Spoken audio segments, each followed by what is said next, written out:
What if, on your deathbed, your own son asked, "Why aren't you dead yet?" And that same hour your husband married another? Would you forgive or come back to rewrite fate? The phone is on speaker when my son says, "Why isn't she dead yet?" My lungs seize. The heart monitor hiccups. The nurse grips my hand and whispers, "Mrs. Rachel, breathe with me." I breathe like a torn bellows. The voice on the phone keeps going, cool and angry. "And don't call her my mother. My real mother is Professor Vanessa. We're at the wedding of the century. Don't ruin the auspicious hour." I stare at the phone as if it can swallow me whole. Eric, my beautiful boy. The one I raised on cracked hands and skipped meals. The boy I once pulled from a snowbank and wrapped in my coat. Wedding? I croak. Today? The nurse calls David again. No answer. She calls Eric again. He hangs up. My chest clenches hard, like a fist inside my ribs. The nurse panics. I'll try again. I don't hear the ring. I hear the past. 15 years of hauling cement and slaughtering pigs so David could study. 15 years of cheap rice, cold winters, and my old coat patched at the elbows. "Don't worry," David used to say. "When I succeed, I'll give you a proper wedding." I believed him the way a dry field believes the first drop of rain. I die with my eyes open. The room drops away. The tube's hiss dissolves, and I am light of breath without a body. I can hover near sounds I know, drift along roads my feet were thin, hear words that are spoken but not thoughts. I follow the last voice that cut me and find a red river through my town. Carpets, drums, lion dancers, banners. 10 gongs crash like thunder as a procession rolls over the same streets where I once pushed a cart for scrap. David is on a horse in a bright red robe, smiling like a young scholar, reciting lines of love to Vanessa inside an 8-man sedan. People cheer, a love that waited decades. Rachel was the shameless third party all along. I scream, but air won't carry me. The crowd repeats the story they were fed. Rachel couldn't have children. Rachel stole a baby. A woman points. Even her name sounds rural. Then I see my car, the BMW I bought for Eric. The one I never sat in, polished like a mirror. Eric helps Vanessa in. "Careful, Mom." She sniffs. "I don't want to sit in anything that peasant woman touched," Eric murmurs. "She never did. I kept it spotless." Something shatters in me that is not bone and cannot be fixed. "You want the truth?" It lands like a nail in soft wood. Years ago, a blizzard night at the township clinic, Vanessa gave birth in secret. David bribed the midwife to file no birth. They wrapped the baby in a blue blanket, laid him at the bend of my lane, and David found him with me at dawn. "Heaven sent him," he said, eyes wet. He took me to a city hospital, and a friendly doctor handed me a neat paper, infertile. I kept that paper in a box like a curse I deserved. Meanwhile, David sent money for an old classmate alone overseas. I sometimes added my own coins. He forged my signature to take Jason's transfers meant for my birthdays. All of it, neat as a ledger. All of it, hidden in laughter and promises. The wedding timing, calculated. They filed the red date months ago to match a grant ceremony at the university and a magazine cover story to birds, one dazzling stone. They were sure I would be gone by then. Kindness, they would say. We waited until she passed peacefully. My death didn't wait for their script. It cut straight through it. The hospital calls the family again. Laughter, music, toasts. "We're busy. Don't disturb us." That's what they say. The nurse calls one more number, one I barely remember, and hope warms like a match in wind. A man answers, voice shaking. "Rachel, did he hurt you? Tell me. I'll come. I'm your brother, Jason." My heart, without a body, still breaks. Jason has always been steady as a tree. We grew up together, held together by a red string tied to childish wishes. When I married David, David said, "He's not your real brother. People will talk."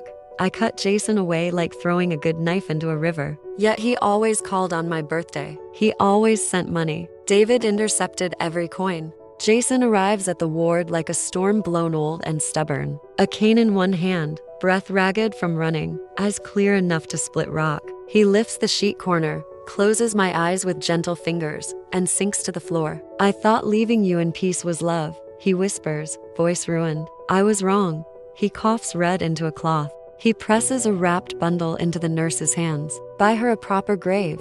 Around his wrist, the same faded red string. Around my soul, a fire I can't swallow. I make a vow that tastes like iron. If I get one breath again, I won't waste it on people who feed on my softness. If I rise with teeth. Light turns to heat, heat to sun, and I'm blinking under a straw hat at 17. Sweat runs down my spine. The field is bright with rice, bright with the pride of those who work for every grain. David and Vanessa stroll up pale and clean, lotus leaf in his hand, pink flower in hers. Rachel, David says in a silvery voice, you are the big dewdrop under the leaf, and I am the small dewdrop on top. He smiles like a poem and waves the withered leaf. This suits you. Also, we're not feeling well. Share your work points. Tonight we'd like wild chicken and crab apples. I raise the leaf high so every back in the field can see. Look here, comrades, I call, and my voice is stronger than I remember. City folk trade trash for work points. Sharper than any capitalist, yes? Laughter rolls like wind. Real workers glare.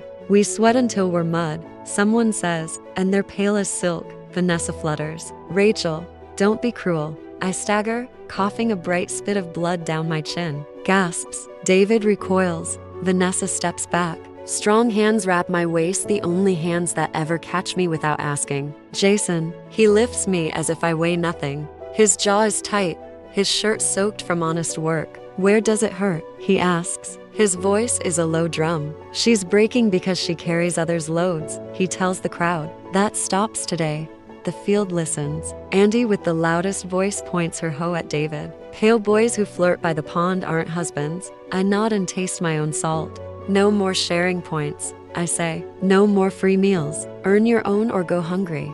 The murmurs swell into something with teeth. Vanessa's smile cracks. David's eyes cool into a glare I know too well. At home, Jason puts me on the bench and tilts my face to the light. Open, he says. I try to joke. Since when are you my dentist? Since you eat pain and call it candy, he says. He notices the gum swelling I used to ignore. If you leave it, it rots. He turns to go. Where?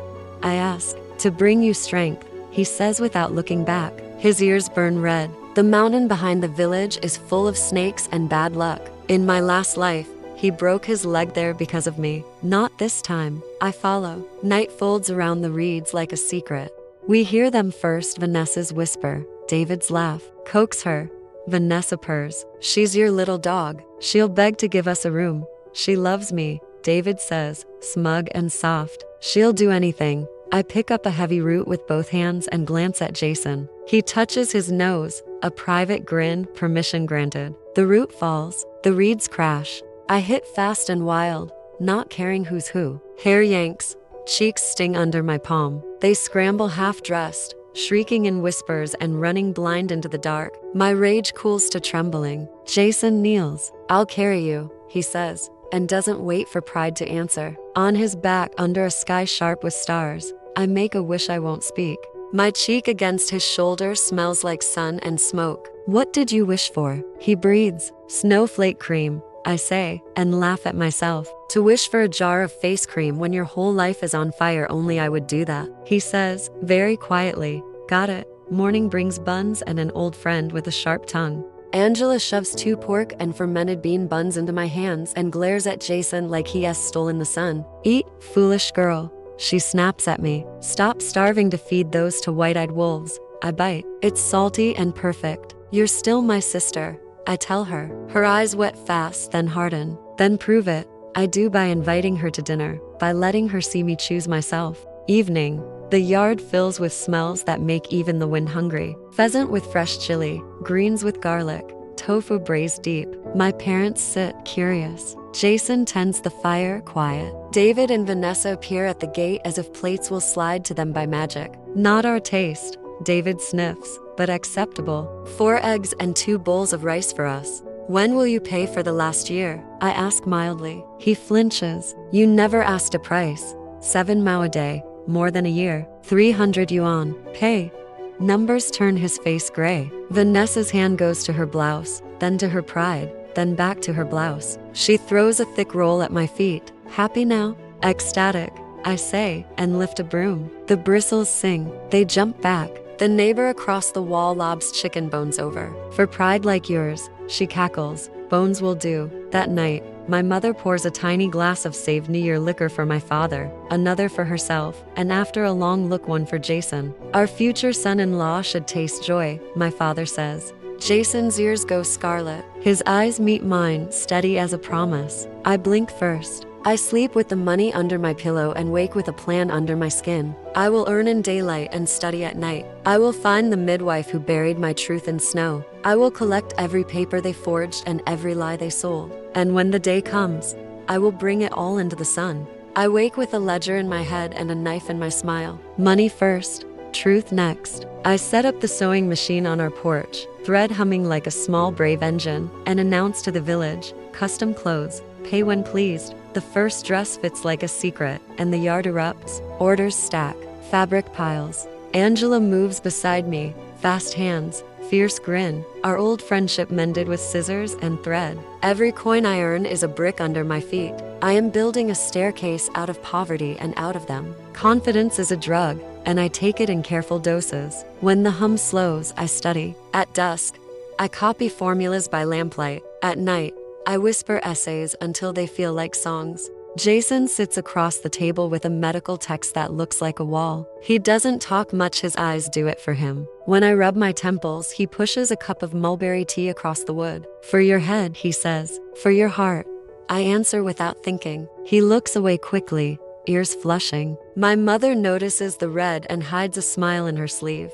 The first clue appears dressed as kindness. A midwife from the township clinic, Andy Kiao, sharp eyes, onion hands, comes to our house for a hem. While I pin her skirt, she gossips about city youths paying to make problems vanish. Birth's off the books, she says, almost bored. Sometimes the rich don't want a record. Sometimes a girl is too ashamed. My fingers freeze on the fabric. Off the books. A blank space where a life should be. I make my voice light. How would someone do that? Andy Kiao chuckles. You bring cash. I bring discretion. No paper, no stamp, no file. She doesn't know she has just cracked a door I intend to kick open. I bait my first hook with cheap sweetness. Next market day, I find Annie Kiao at her stall and buy her favorite sesame candy. For my neighbor, I lie, she's in trouble. I set down a small cloth bag, 3 yuan, and ask how much trouble costs. Her eyes flick to the money. Double, she says, and lowers her voice. And if you need a certificate saying you can't have children, the city hospital prints those too. Saves reputations. My skin goes cold. My smile warms. Which hospital? She names it. The same one from my previous life. I keep my breath steady and let her talk until she gives me a name. Dr. Han. Friendly, efficient, paid in envelopes. I go hunting with soft shoes and sharper questions. The city hospital smells of carbolic and guilt. I only need a waiting room and patience. I watch the glass window where certificates slide through like sins. I watch who knocks. I watch who doesn't knock at all. When Dr. Han slips out to smoke, I drop my chance like a coin. Doctor, I say, my aunt needs a sterility certificate. She's afraid. He studies my face, sees a rural girl with neat hair and a too steady gaze. Money shifts from my palm to his coat pocket. He writes a note on a blank pad, a line, a stamp, a suggestion to return tomorrow. I ask one careless question to many. Do you also handle birth records? He smiles without his eyes. We handle what needs handling. I leave with paper that means nothing and proof that everything can be bought. I collect witnesses like thread colors. Back in the township, Nurse Lynn remembers David's handsome grin and Vanessa's cloaked visits. She remembers a night of wind and snow, a blue blanket, a baby who never got a file. Strange that no one claimed him, she says, uneasy. Stranger that a certificate for a certain village girl arrived the next day. Infertile? I ask. Yes. She looks at me as if my voice has already told her too much. I thank her with a bolt of cloth and my silence. I walk home through falling dust, my pockets full of names and my mouth full of iron. The point of no return wears a public face. The brigade calls a dorm inspection after repeated complaints. I make sure the complaints are loud and accurate. Reeds don't lie when flattened. Gossip doesn't lie when everyone heard the whimpers. That night, with half the village watching from shadows, the dorm door opens to reveal David and Vanessa sharing what they should not. The captain coughs into his fist, expression tight, work points docked. Public self-criticism scheduled, privileges suspended. It isn't prison, but it's a scar. David holds his head high like shame is beneath him. Vanessa drops her eyes like she is the victim. I say nothing. I don't need to. Consequences do the talking. I make revenge taste like applause. At the schoolyard movie, when Vanessa smirks that I can't sew, I keep my voice gentle. Come see. I say to everyone, watch my hands. After the film, our house becomes a theater. I cut without measuring. I stitch without stopping. The machine sings. The crowd hushes. When Lisa steps out wearing the dress that fits like sunlight, women gasp and men forget to blink. How much? Someone asks, breathless. Pay what you can, I say, because money is a river that flows faster when it isn't dammed. That night, I sleep with sore fingers and a heart that finally believes itself. Twist the knife, then twist the future. Jason brings news of a hard old scholar living in a thatched hut beyond the ridge a professor sent down, half-starved, rumor says. Ask him to teach us, I say. We carry flour, pork, cloth, and sugar and find him collapsed near the pigsty. Jason revives him with sugar water, hands steady, eyes furious at the world. The professor tries to send us away. Despair has made his bones stubborn. I kneel and whisper a sentence that feels like lighting a match in a well. The college entrance exam will return. He goes still. Hope crawls back into his throat like a swallow finding its nest. Bring your books, he says. Bring your brains. Study becomes our second hunger. We climb the hill daily, our arms full of notebooks, our ears full of scolding. You think with your elbows, the professor roars. Again. We do again and again until numbers behave and history holds still. Jason memorizes anatomy with the same grace he slaughters a pig precise, fast sure. Angela does math like peeling fruit, careful and sweet. I write essays until my voice in ink sounds like a woman who knows herself. At night, I still sew. During breaks, I scan the horizon for storms named David and Vanessa. Their retaliation is cheap and loud. They say I seduced the professor to pass exams. They whisper that my dresses are indecent. They claim my father steals tractor fuel to run my machine. Lies are easy, true things require work. I don't chase the rumors. I ring them like bells. Come see. I invite the brigade women. Watch me account for every coin. I hang a chalkboard above the machine. Orders, prices, delivery dates, names, no gaps. The Annies read, snort, and leave as my accidental bodyguards. David's mouth tightens. Vanessa's smiles curdle. I break the last lock they put on me.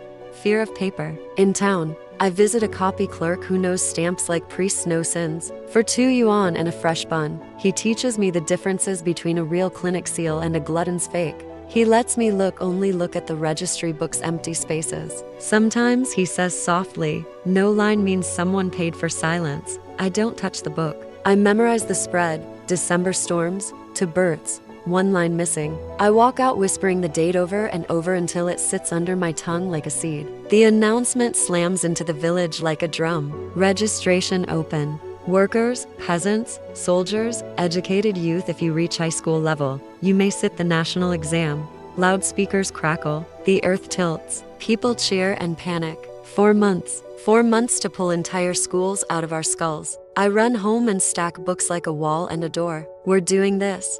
I tell my family. My father nods. My mother sets out tea. Jason simply pulls his chair closer to mine. Angela whoops and brings an abacus like a weapon. And still, I prepare the net for the bigger catch. I fold the names and dates I've gathered into an envelope and seal it with wax. I ask Nurse Lynn to write what she remembers and press her thumb in red beside her words. I buy a blank certificate from Dr. Han's careless colleague and tuck it in as proof that such lies are printed daily. I write a statement of my own. I will not accuse unless forced. I will not forgive if cornered. The envelope goes under a brick by the stove. Insurance warms better than fire. The line between business and destiny blurs in a gleam of film lights. A patient of Jason's asks who made his jacket. The next day I'm standing in a refurbished Soviet villa, facing a young actress with a red mole like a tiny flag between her brows. She talks with her hands and dreams with her whole face. Can you make this? She asks, showing a sketch that is impossible for most and delicious for me. I draw a cleaner version in 10 minutes. She stomps her foot like a girl and laughs like a queen. Any price, she says. I charge the usual and earn something rarer than money, a champion with a spotlight. Jealousy makes its last ugly grab. Outside the villa, 2 teens block my way, the same rich siblings who once cut my line for fried milk cakes. Where did you learn to sew? The girl demands. Who taught you? Hunger, I say, and love. The boy blushes. I step around them and almost collide with Jason at the gate. He looks at me like I'm a marvel he's a little afraid to touch. "How much did you earn?" he asks. "Enough for more books," I say. "Enough for a sign that says Rachel Tailoring." He grins, rare and bright, and the world feels briefly, perfectly simple. The night before the exam, I can't sleep. I step outside and find Jason already in the yard, hands open to cold air. We don't speak. The moon is thin and brave. Finally, I whisper, "If I pass, I'm not staying small." "I know," he says. "If I pass, I'm cutting people open and putting them back better." "I know," I say. He rubs his thumb over the faded red string on his wrist. "If we pass," he says, "we pass together." I nod. There is nothing left to promise that our bones haven't already promised. The morning snow is thin as paper and twice as unforgiving. I sit in a cold classroom with a pencil like a sword and a future like a door I refuse to let anyone close. My first essay line is a knife. When people teach you to be small, the first act of learning is to grow. When the proctor says, "Begin," I do fast, steady, sure. I write for the girl who died with her eyes open and the woman who refused to stay dead.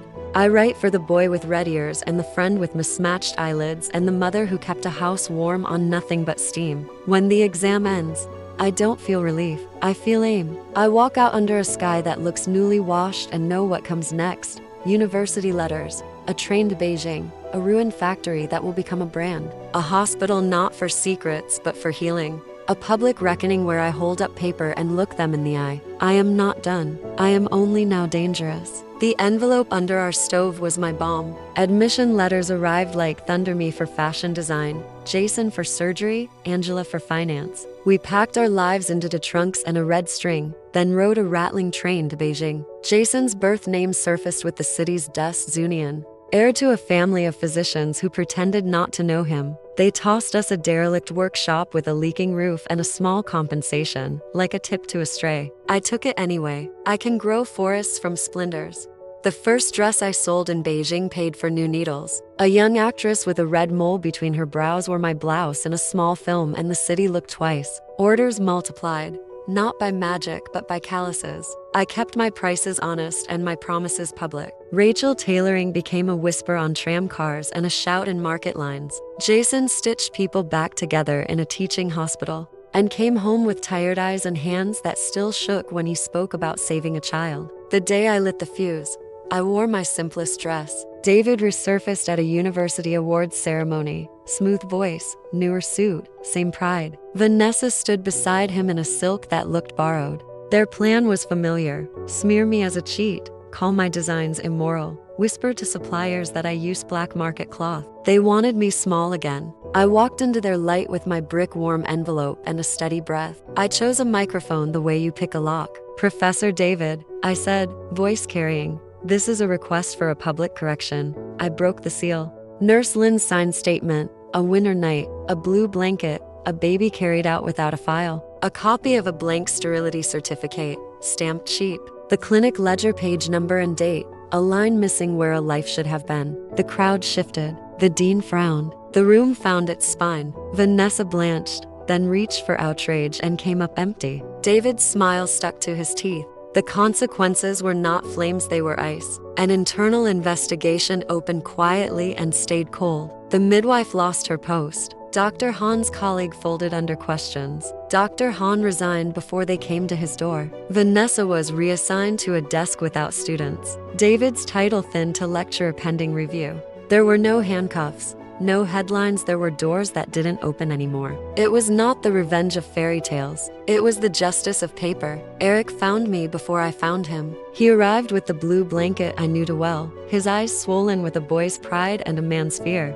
"Mom," he began, and the word hung, heavy and late. I let it hang. "I won't carry your guilt," I said, soft but unbreakable. "But if you choose truth over vanity and work over shortcuts, you can visit. Love is not blood, it's behavior." He nodded, shoulders caving and then squaring. "Can I learn how to start over?" he asked. "Start by listening," I said, and pointed him to the back table where Angela was teaching a girl to tally fair prices. We built the brand one honest line at a time. The old workshop became Rachel clear lettering over clean windows. My seam guides hung where customers could see them. I hired village women, trained them, paid on time. When the film Green Cat exploded, our costumes rode the wave. But I talked more about fit than fame. I launched a simple cream named after snowflakes, not to chase luxury, but to keep promises to the girl I'd been. Pretty is not permission to be cruel, I told the mirror, and it finally agreed. The hospital began as a room with good light and stricter rules. Jason led with a surgeon's humility, small procedures, careful consent, outcomes logged in a ledger anyone could audit. Angela came in with spreadsheets and sharpness. Our first patient was that same girl at my back table, mismatched eyelids she'd learned to joke about. She asked. We counseled. She chose. Jason's hands did what his heart had wanted for years: repair without erasing. She walked out crying because she could, not because she had to. I answered a call on speaker to close a circle. A young seamstress sobbed that a factory boss had stolen her designs and mocked her accent. Come to my office, I said, and hit speaker so my entire floor could hear me choose a side. You are not small. Bring your sketches. We'll register them and make him pay for copies he can't return. My staff cheered, not loud but enough. The echo reached back to a hospital room where a different speaker once broke me. This time the line carried my voice, and my voice carried weight. The proposal was not fireworks, it was inevitability. Jason came home late, still in scrubs, with a velvet box and the old red string wrapped around his wrist. He didn't kneel at first, he stood eye to eye. Like the boy who decarried me through reeds and the man who decarried me through years. Rachel, he said, rough-voiced, I won't let you make me wait behind your courage anymore. We built this. Will you marry me? My eyes blurred, but not from pain. I tied the red string around the ring and the ring around my finger. Yes, I said, and every door I had ever opened stayed open. Our ending is not a sunset, it's a street of lit windows. My parents nap after lunch without counting coupons. Angela laughs without hiding. Eric learns to design blouses that fit girls who can't afford mistakes. The professor on the hill returned to his university and wrote us letters until his hand shook. As for David and Vanessa, they became footnotes in rooms they once dominated. I don't follow their lives, I follow my own. If you ask what changed me, I'll tell you a simple thing. They taught me that kindness without boundaries is a leash. I learned that love with boundaries is a door. I died for a family that fed on my silence. I lived for a family I chose, and that chose me back. The ledger is balanced. The red string holds. The woman in the mirror keeps her promises.